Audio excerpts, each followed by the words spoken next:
In the summer of 1940, Europe stood on the edge of total collapse.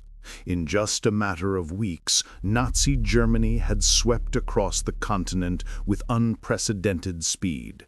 Poland, Norway, Denmark, Belgium, the Netherlands, and finally France, all had fallen to Hitler's unstoppable military machine. For the first time in modern history, Britain stood completely alone. No European ally remained. No continental armies were left to fight alongside the island nation. Britain was the final barrier preventing Hitler from achieving total domination over Western Europe. But to invade Britain, Germany had to accomplish something no enemy had done for nearly a millennium: gain control of the skies above the English Channel. This struggle, the Battle of Britain, would become the first major military campaign fought entirely in the air. It was a test not only of machines and strategies, but of national will, engineering, courage, and endurance. Germany's plan for invasion, codenamed Operation Sea Lion, depended on achieving air superiority. Without destroying the RAF, the German Navy could not safely escort soldiers across the Channel. Thus, the Luftwaffe was tasked with the monumental job of wiping the RAF from the sky. The challenge seemed straightforward on paper. Germany had more planes, more pilots, more resources, and momentum on its side. Britain had barely survived the evacuation at Dunkirk and left behind massive quantities of equipment. And yet Britain possessed something Germany did not expect: an integrated air defense network far more advanced than anything seen before. This system, built years earlier under the guidance of Air Chief Marshal Hugh Dowding, connected radar stations, observer posts, anti-aircraft batteries, and command centers. It allowed the RAF to direct its limited number of fighters with surgical precision. Every squadron could be launched exactly where it was needed, saving precious fuel and reducing unnecessary losses. As July 1940 began, the Luftwaffe prepared for its assault. The first phase targeted shipping in the Channel. German bombers and fighters attacked British convoys, aiming to draw out RAF fighters and wear them down. The RAF responded fiercely, and although some ships were lost, Britain retained control of its maritime lifelines. Yet these early battles foreshadowed the intense clashes to come.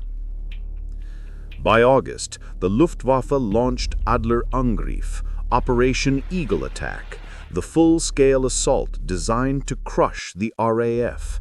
Waves of Messerschmitt Bf 109 fighters escorted formations of Heinkel, Dornier, and Junkers bombers towards southern England. Radar stations were bombed. Airfields were hit repeatedly. Pilots were pushed to their limits. The skies became a battlefield of extraordinary tension. British pilots scrambled constantly, sometimes flying 4 or 5 combat missions in a single day. Many of them were barely in their 20s. Some were foreign volunteers from Poland, Czechoslovakia, Canada, Australia, New Zealand, and even the United States. Their courage would become legendary. RAF Fighter Command suffered heavy losses, but it did not break. The turning point came in late August and early September. The Luftwaffe, frustrated by Britain's persistent resistance and misled by poor intelligence, shifted its focus away from airfields and radar installations. Instead, Germany began bombing London and major cities, the start of the Blitz. Hitler believed that terrorizing civilians and destroying the capital would crush British morale and force the RAF into a final, decisive confrontation. But the shift was a strategic blunder. With the Luftwaffe no longer focusing on RAF infrastructure, the RAF used precious time to regroup, repair airfields, and replace lost aircraft. The British public, rather than losing morale, became even more determined. The nightly bombings brought suffering and destruction, yet they also forged unity and defiance. On September 15, 1940, the Luftwaffe launched its largest and most coordinated attack in hopes of finally overwhelming fighter command. The sky above London became a vast arena of swirling dogfights. German bombers struggled to break through as Spitfires and Hurricanes tore into their formations. By day's end, the RAF had inflicted one of its greatest victories, shooting down dozens of aircraft. The German High Command was stunned. It became clear that the Luftwaffe could not win air superiority. By October, Hitler postponed Operation Sea Lion indefinitely. The invasion of Britain was effectively cancelled. Germany turned its attention eastward, towards the Soviet Union.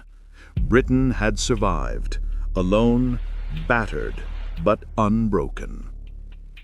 The Battle of Britain marked the first major defeat of the German war machine. It proved that Hitler could be stopped. It preserved Britain as a base for future Allied operations, including the liberation of Europe in 1944. Most importantly, it became a symbol of resistance. Winston Churchill captured the magnitude of the moment with one of his most famous lines: "Never in the field of human conflict was so much owed by so many to so few." The few, the RAF pilots, and the thousands supporting them, did not just defend Britain, they defended freedom itself. The Battle of Britain remains a testament to courage, innovation, and determination in the face of overwhelming odds.